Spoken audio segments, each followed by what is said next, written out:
Alvin Kamara also on our list here, guys. He's got a Patriots defense that is very, very hard for running backs to get anything going on. And for Kamara right now, Jay, it's been 3 straight games under 12 fantasy points. We've talked about this a lot. Kendre Miller is eating into this backfield. Yeah, difficult matchup to your point against the Patriots, who are getting healthier on defense as well. And by the way, James Cook, who's a top 3 running back in the sport in terms of fantasy points accumulated, couldn't do anything against the Patriots. 49 yards, I think. Yep, very inefficient as well on Sunday Night Football. So Alvin Kamara, I think that for the most part, you're still going to start him. I think there is a lot of scope for some PPR scammery here, Matthew, but it's trending in the wrong direction for Kamara. We're headed to the trade deadline as well. I don't think they want to give him the ball a ton if they're going to be moving him in a couple of weeks. Yep, probably not. And we like Kendre Miller. We think he's a stash. By the way, can we, before we get to this, can we just point out the fact, like, do you hear Jay be like, oh, he's a top 3 running back in the sport? In the sport. In the sport. Very, like, very British of you, even though you're Australian. Yeah.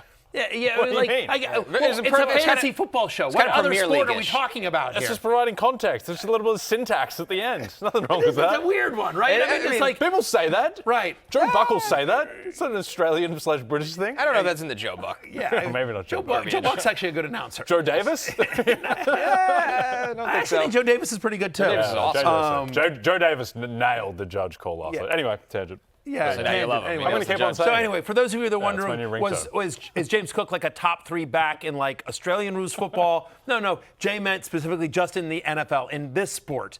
He's not like a top 3 guy in tennis, or golf. Specifically It's this like sport. I'm saying Josh Allen is the best quarterback in the NFL. You don't have to say in the NFL was he the best quarterback of. It's just the way to nice, flowery we way do to end the that. sentence. We say in the NFL. Yeah, we say in the NFL. Yeah, we do, exactly. but not in the sport. Not sport. Yeah, Josh Allen's the best quarterback in the sport.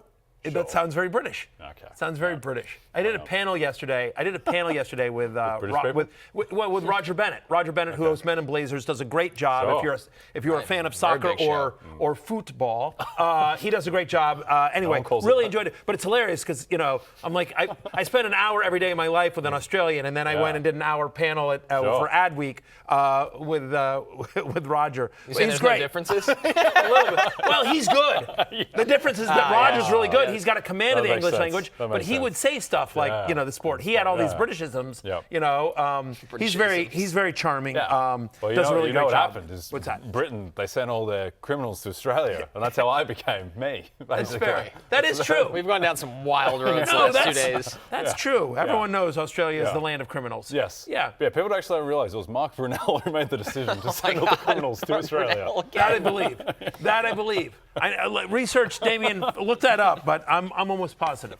Back to Alvin Kamara, who is neither Australian nor a criminal, to the best of our knowledge here, but he is somebody I'm keeping it open around, right? I'm at running back 23. I get all the concerns. I get the Kendre Miller concern. I get the concern of the Patriots. Here's my argument for Alvin Kamara. It's a borderline keeping it open, but I am keeping it open.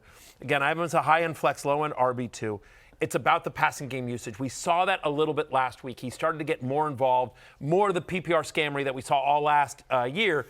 Kamara was used more in the passing game. The Patriots allow the 5th highest catch rate to running back targets so far this season. He's had a back-to-back games with at least a 19% target share. So he's starting to be used more in the passing game the way he was last season. To your point about the Patriots defensive line, which is good, I don't think they will run effectively for them. So I do think the way they move the ball is they're going to have to throw. And so Spencer Rattler, he's going to be throwing to Olave. He's going to be throwing to Rashid Shaheed. But I do think, given the strength of that Patriots defense, there'll be some dump-offs here to Kamara. So, and, he's probably got a 50-50 shot getting in the end zone. So give me running back 23. Hey, it's Matthew Berry from NBCSports.com and RotorWorld.com. And I want to thank you so much for watching whatever it is you just watched. Or if nothing else, being too lazy to click out of the autoplay after this video started, after whatever it is you actually wanted to watch finished. But now that you're here, I'd like to take a moment here to ask you respectfully now, okay? I'm asking you respectfully to subscribe to the NFL on NBC YouTube channel. You'll get the latest Roto-World fantasy news headlines, all sorts of great shows, including my own Fantasy Football Happy Hour. So go subscribe now. Again, I'm asking respectfully.